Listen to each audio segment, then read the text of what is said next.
Welcome to my podcast on the natural state of nature.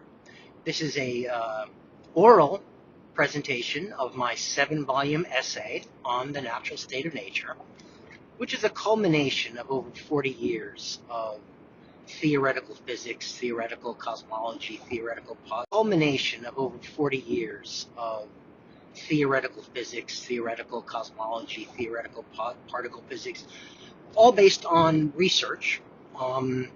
I've always been very interested in trying to understand science, every science, and it turns out that I am something called a polymath, high IQ polymath.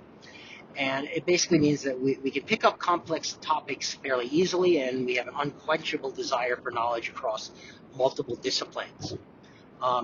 Didn't even know that's what it was called back in the day, but I just know that I had a desire from the earliest times to understand the science behind the science, how it works, why it works. And so I've kept up with scientific journals, research papers, things online, where else I could find them.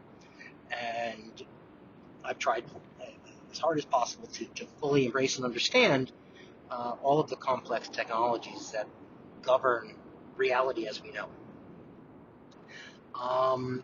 And so this podcast series will be broken down into digestible chunks. I'm going to aim for roughly 10 minutes or so, maybe. Potentially, then I can create both the YouTube, TikTok, and podcast all with the same efforts. And they will go into great detail explaining this, what I call a theory of everything. And so I feel that it would be important at this point to point out what a theory of everything is and why I feel mine is a little different. Okay, so for a long time, they were always, they being scientists, physicists in particular, find something called the grand unification theories that could unite the basic four forces. We believe we can fairly well unite strong and weak force plus electromagnetism under the umbrella of a governing process that seems to make sense. So the grand unification of three of the four forces has occurred. When they did that, they then realized, okay, well, I guess we got to give a different name for the unification of all four forces, which would be the three already included, as well as gravity. That's been the elusive target so far, is a theory that can gravity and the other three forces. My theory of everything does discuss a basic force that I believe governs all other forces. It also discusses the basic building block that makes up all other building blocks. That alone, in theory, would be sufficient by the book definition of theory of everything to be able to explain how the forces unite. What's missing is some of the math. Although, as we delve into the theory, you may begin to see where the math can go over time.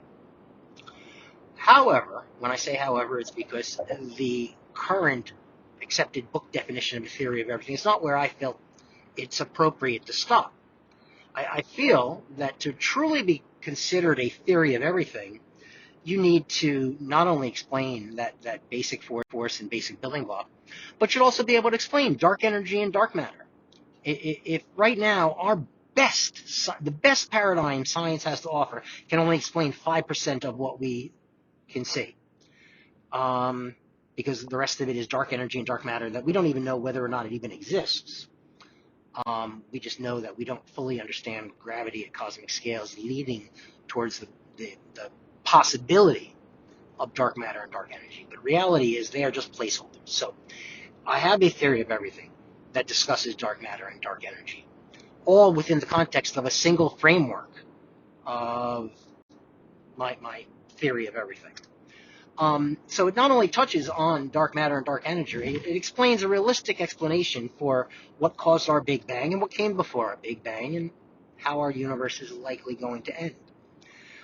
It also explains how first life could form on this planet.